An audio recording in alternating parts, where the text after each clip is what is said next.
Alright, today I'm going to show you how to make a ring from tie-dye fabric and a copper pipe. So let's go through the steps. First off, we've got a piece of copper pipe.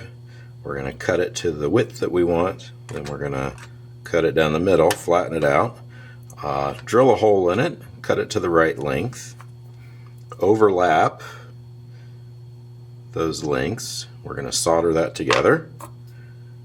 Then we're going to wrap fabric around it,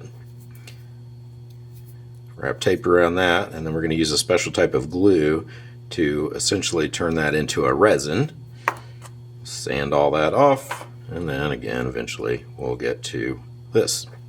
So if we get started with figuring out what size ring we need, I've got a handout here, and depending on your ring size you're going to need one side of this handout or the other.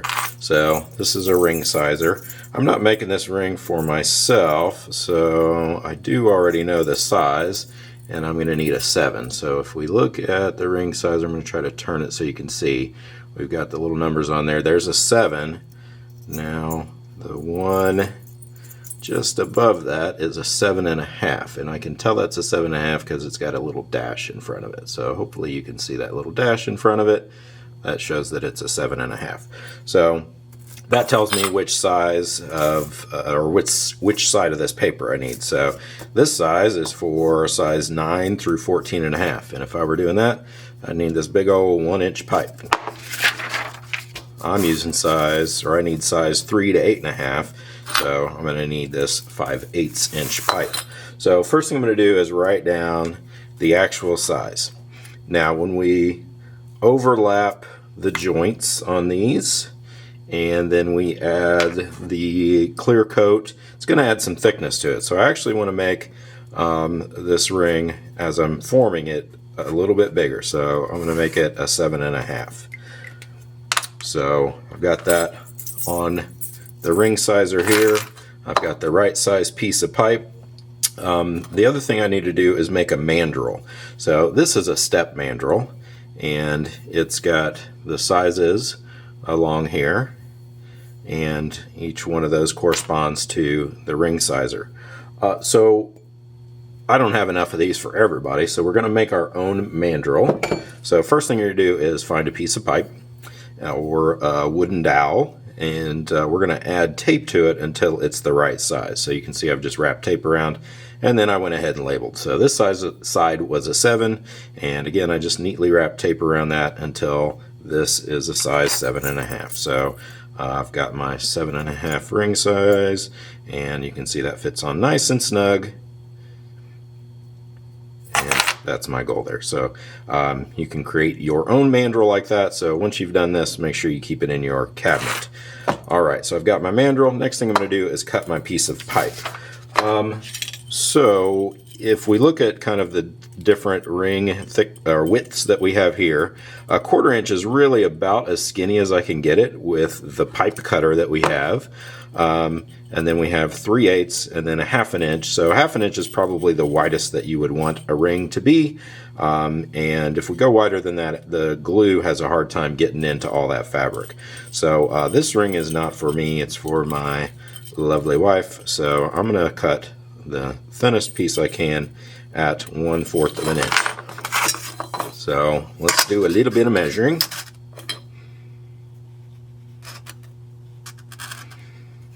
Alright,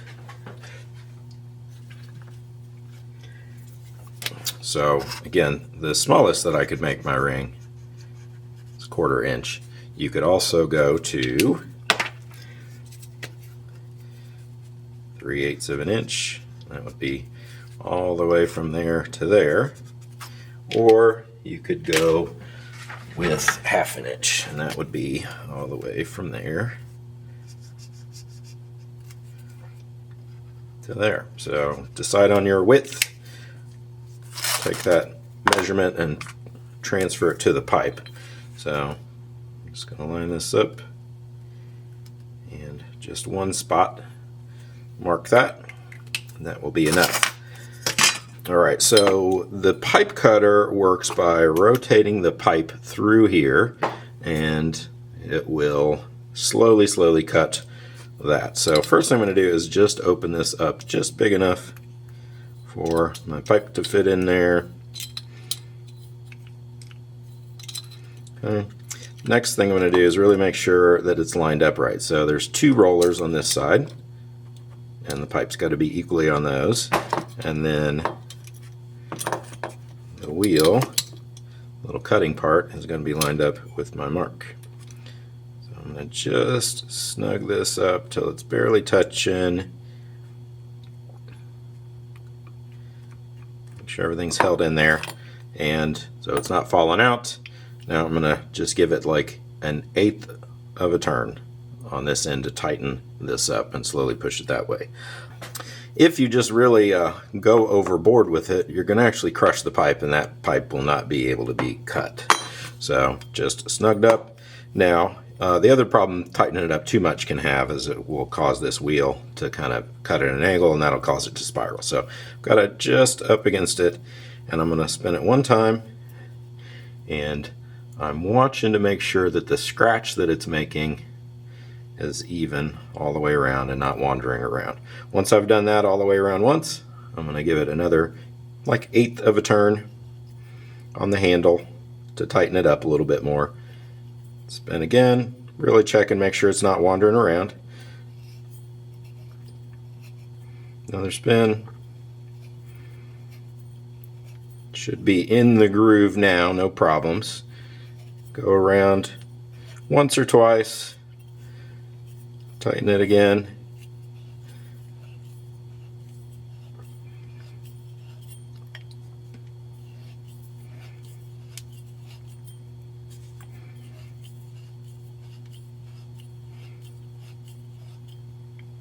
It's getting close, and you can start to see where it's cutting through the inside, so we're almost there. And once it cuts loose, it will peel all the way off and pop that piece out. Alright, I want you to avoid the temptation to put this on your finger because it's really sharp right now. You can see that little shiny area inside. That's what we call a burr, and it will cut you pretty badly, so don't put your finger in there. To take care of that burr, we're going to sand this down, and I'm going to mute it so that you don't have to listen to this because it's really pretty awful. I've got 80 grit sandpaper. I'm going to sand both sides, and I'm going to use a file on the inside.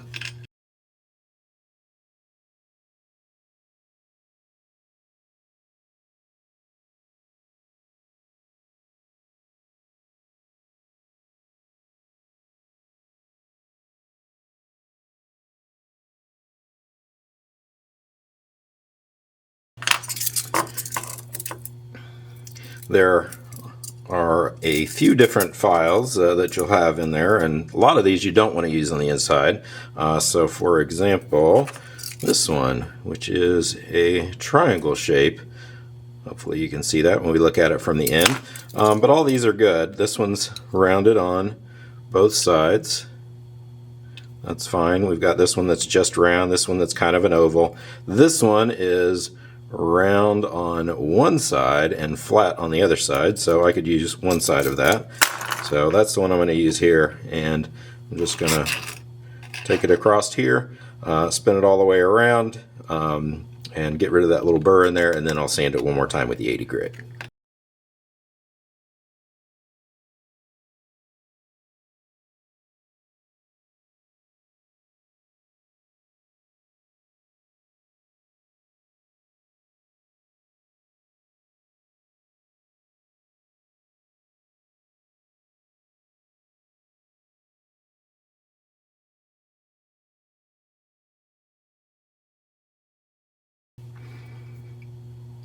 Alright, so I've got the ring deburred, so it's safe to put on your finger now, but as you can see, it's really not the right size. So this one is going to end up being a 7.5, and you can see it goes all the way up to 11. So that doesn't work very well. So we're going to cut this into a strip, or we're going to cut it, we'll flatten it out, and then we'll cut a little bit of it off. And the idea is that we'll be able to wrap it back around overlap, and then we'll solder that together, and we'll go back through and clean that up. So that's how we'll get it to the actual size you need it to be. So the first thing we're going to do in order to cut this is we're going to anneal it. Annealing is heating it up to soften the metal, because right now it's really hard, and that's what you would want for a copper pipe. But we need this to be a little bit softer to work with. So I'm going to set up my annealing station and get that done. Alright, my annealing station consists of fire bricks, a pair of pliers to hold the ring, safety glasses, which make sure you put on,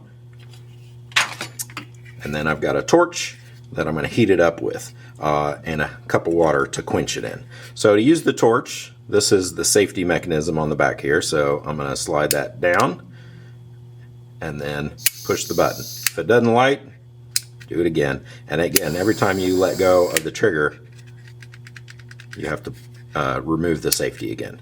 So light it up. It's a good idea to be already holding your ring with the pliers. And my goal here is I'm going to kind of watch for a change in color.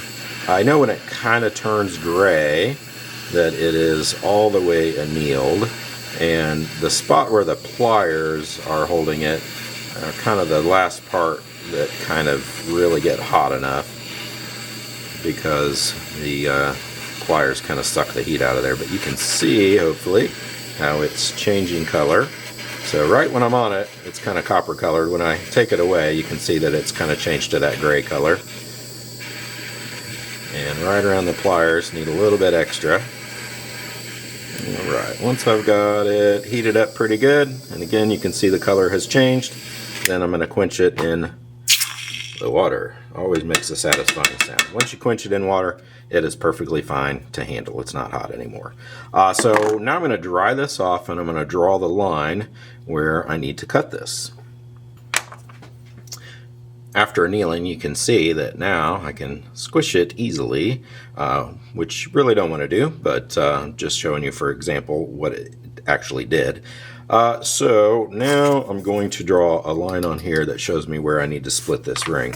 So best thing to do, and I'll show you kind of this way, but I'm lining up my ruler flat with the table, leaving the ring flat on the table, and that will give me a nice perpendicular line. So again, I'm not measuring with the ruler, I'm just using it as a 90-degree corner. So that shows me where I'm going to split this ring. So in order to split that, I'm going to use my metal shears, and I find that there's a certain sweet spot in there. So I'm going to line that up, make sure it's nice and even and equal in there, and right on that line, and then split that ring. Okay, now again, it's soft, so I'm going to start unwinding it, but I'm not going to be able to do it all the way with my fingers probably. I'm going to need a little help from a hammer at the end. So this is a ball peen hammer. I'm going to use the flat end just to gently tap that flat and this end flat. Right, now if at this point I cut this and I decided it was crooked, I wanted to try it again. This ring is actually, that much too long. So if I wanted to cut a little bit off of both sides to try to straighten that back up, I could. In this case, it cut pretty nice, so I don't need to do that. So from this, you can see this is where, when the two they come around, they're going to overlap, and I need to cut that much extra off of here. I might as well go ahead and drill the hole first. That way if I mess that up, I could cut that part off. So I'm going to set up my drill station next. Alright, I'm going to show you this twice. I'm going to show a zoomed out view so you can kind of see how the operation of the drill press works, and then I'll show it zoomed in so you can see how I'm lining it in here. So I've got this lined up in the center. Power switch for the drill is here. To get the drill press to come down, I'm going to grab hold of this handle right here, and once I get to the piece of metal, I'm just going to make sure I go nice and slow, let it get started so that it kind of finds where it wants to be, and then I can push and it'll go all the way through. remove my piece of metal, and now I have a hole. Alright, so I'm going to show you a zoomed in view now. Okay, so I've got my 1/4 inch ring blank set up on here, so it should fit right in the middle of that green line. If I have a 3/8 inch piece, it should line up with overlapping and be on the pink. And if you have a 1/2 inch, it should kind of line up with the blue. So just make sure that it's evenly placed in there. If you've got something that's not quite equal to any of those, just make sure it's centered in there. Again, power on. Finger back out of the way. And real slow to start with. You can see that drill bit kind of wandering around a little bit. It'll eventually find its home, and then push a little bit harder. So just take it nice and slow so you don't break the drill bit. And power off. And now we have a hole. Alright, I'm going to go through and clean this up before I make the mark where I need to cut it. So first thing, drilling, made a little burr on the back. Best way to take care of that, hold it down here, and with that burr facing up, use the little flat file to get rid of it.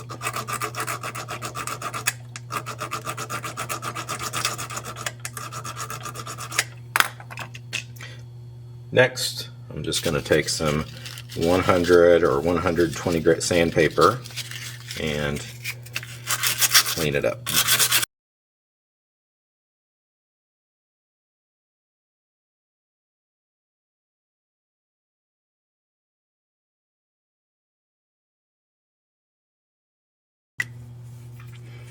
Alright, now I'm ready to trim it to length so that the overlap is the same for everybody's ring. So this much is going to be overlapped when I bring that around. So everything that's sticking out past that, I need to cut off. Again, I'll use my ruler, not to measure, but as a straight edge. Line it up evenly across there. Draw my mark.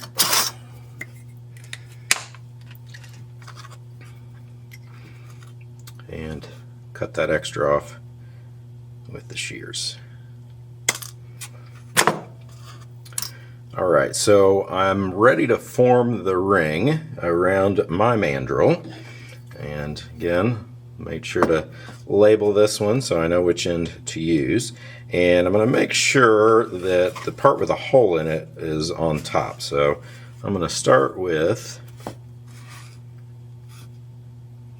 the end without the hole and wrap that around. So this is where my ball peen hammer will come in handy. I'm going to give this end just a little tap, wrap this around,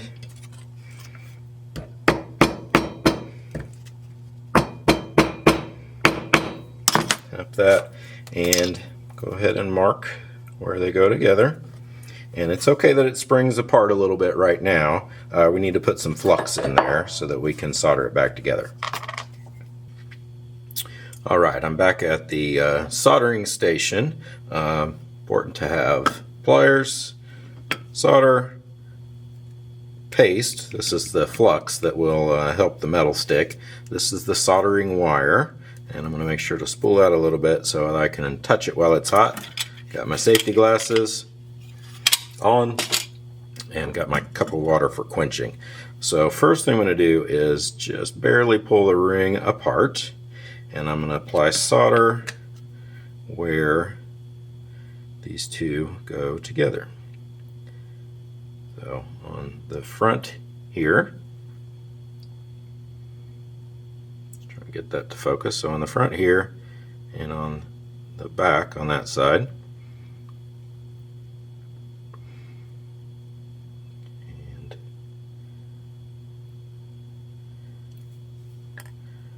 Then I can get these two back together where they belong. So what I'm looking for is for them to meet up at that line. I'm going to try to push it until they kind of naturally fit there. That's pretty close. And I'm going to go ahead and take a second to wipe off any flux that's on the front side. This will make the metal stick. So I've got it cleaned off of the sides and the front. Now, again, make sure it's exactly where I want it, lined up with that line. Hold it together with the pliers and making sure that it's nice and even. Got the torch ready to go.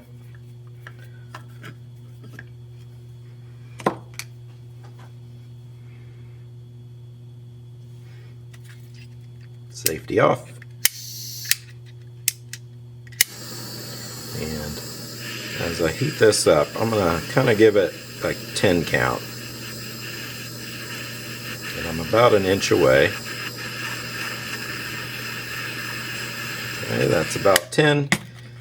Now I'm going to touch the metal to it, and if it doesn't work, turn the torch back on, give it a little bit more. So obviously this is very, very hot, so we don't want to touch that. We're going to quench it, and then we can touch it. Our next step is going to be to clean this up. Okay, so this one I just soldered together. This one I've already cleaned up, so this is kind of our goal for where we want to be. So I'm going to start with the 80 grit sandpaper again, and I'm going to try to clean up the outside and just feather that edge where those two come together in. So I can use 80 grit sandpaper, or I can use a file across that to clean that up. And it's just kind of a matter of which one I feel like works the best.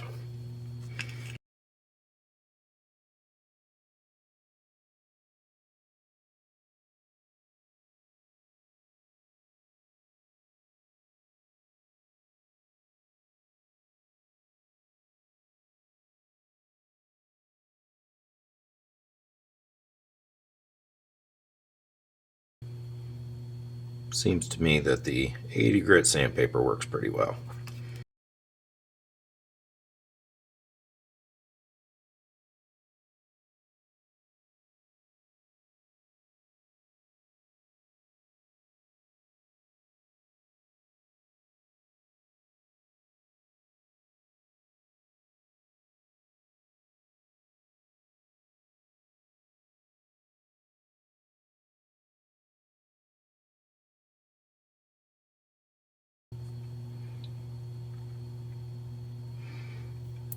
Next step is to clean up the inside and make sure it's going to be comfortable to wear. So again, I need a file that's got a rounded section on it. And my goal is just to make sure that's nice and smooth, so it's not going to be uncomfortable to wear.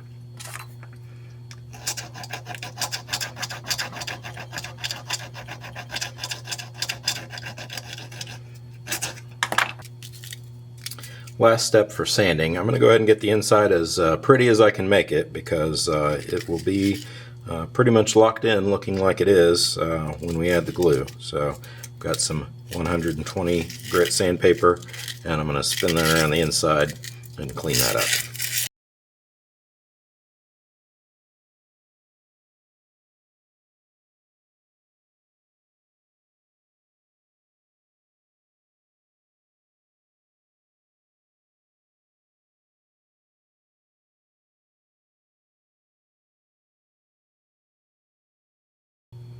Looks pretty clean to me.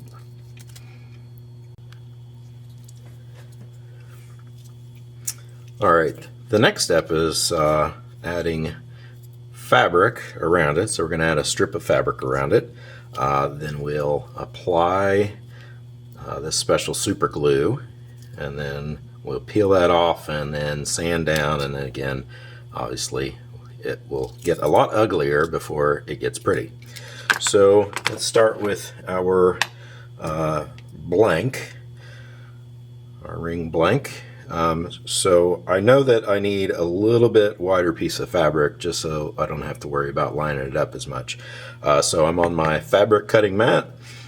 Got my fabric cutter here. It has a lock on it, and then I'm going to put it over here on heavy duty to cut. As you cut your strip, one thing I would ask is don't cut, some weird diagonal through it or something like that.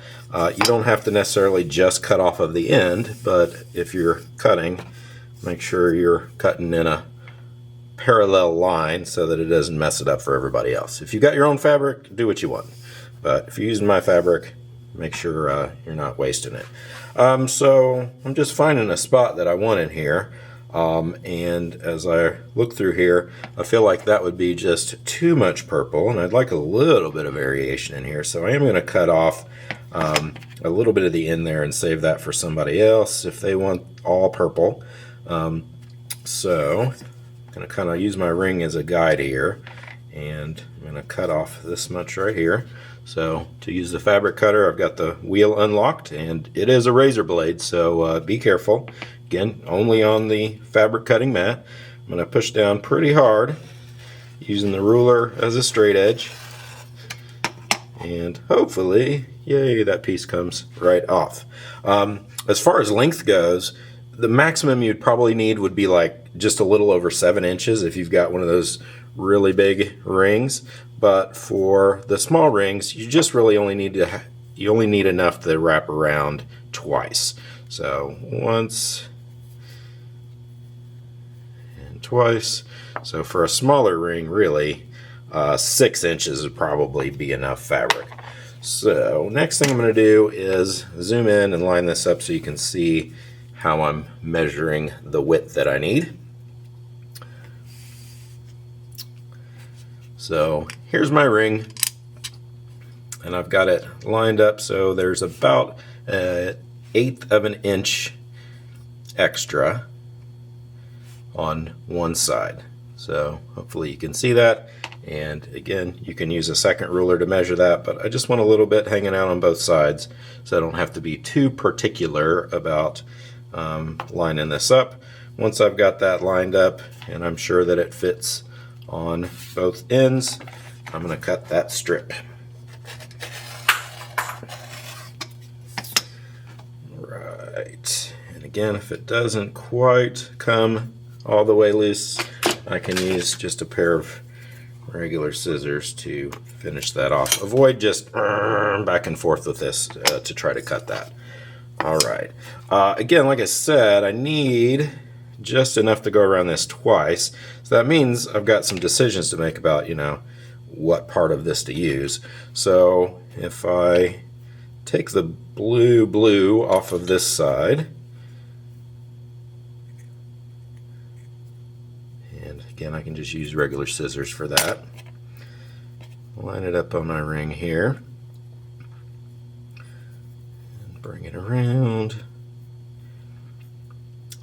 Again, I want enough to go around twice, maybe just a tiny bit more, and then I'll get into this darker blue here. I think that'll be perfect. So I'm going to trim off that extra bit, and then I'm ready to really wrap this around here. So I've got it lined up in the center.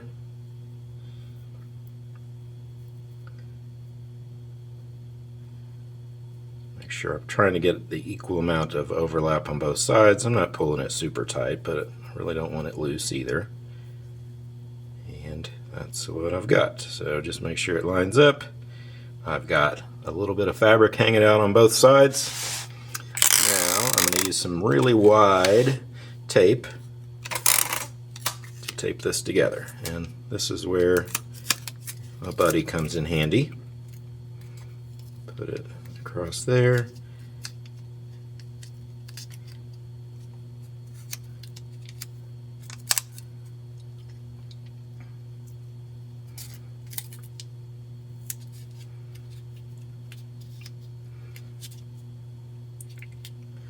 Make sure to squeeze those little openings together. And again, what I'm looking for, it may have moved a little bit, but what I'm looking for is kind of an even overhang of the fabric on there. So if you got to move the ring part in a little bit to get that even overhang, go ahead and do that. Make sure that it's in there well before we add glue. Next thing I'm going to do is go ahead and add my initials on here so that I know which one is mine. You can put your cabinet number on there as well. Let's just say I'm number 1. Yay.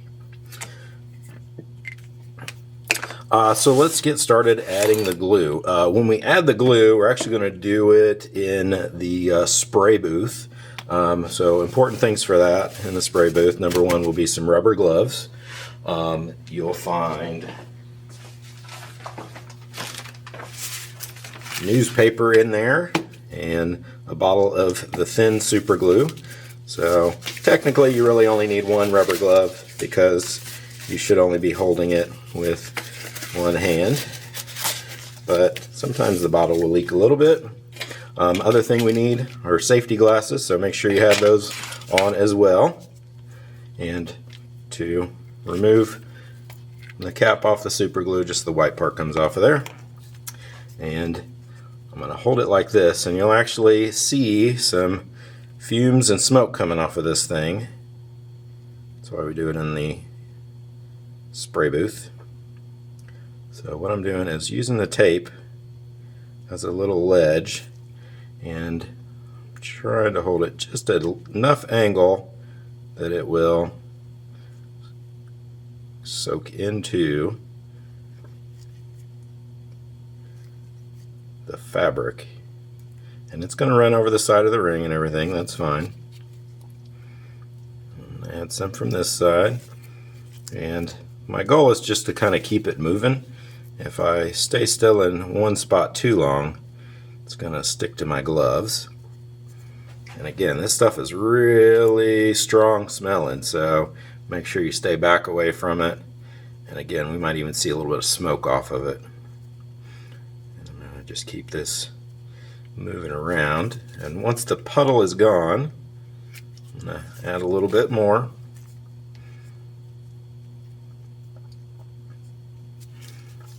That puddle's gone. It's really starting to get strong now.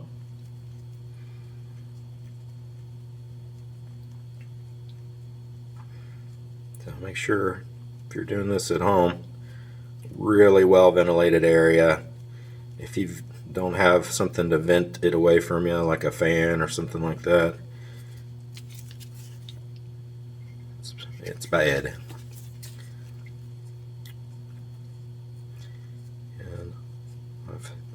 Soaked it in pretty good from this direction, so now I'm going to flip around to the other side again. My goal is to make sure that that glue really finds its way all the way to the middle of that fabric.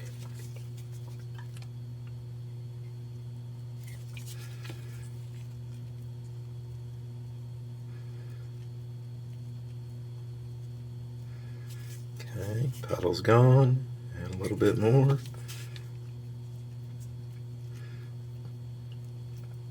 Just a bit of an angle on it. Not quite a 45-degree angle, but a little bit of an angle on it just to help it kind of angle down into that fabric.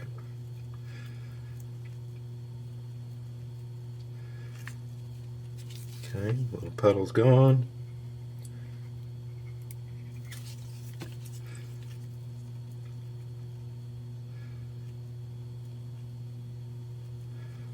Just watching it soak in to the fabric.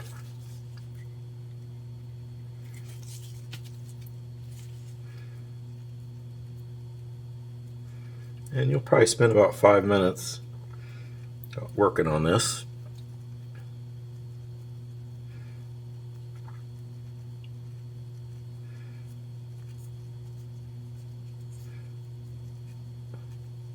I think I should have written my initials with a thicker marker because it's starting to go away a little bit.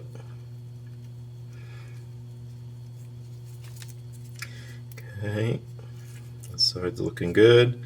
Got a little bit of extra in there.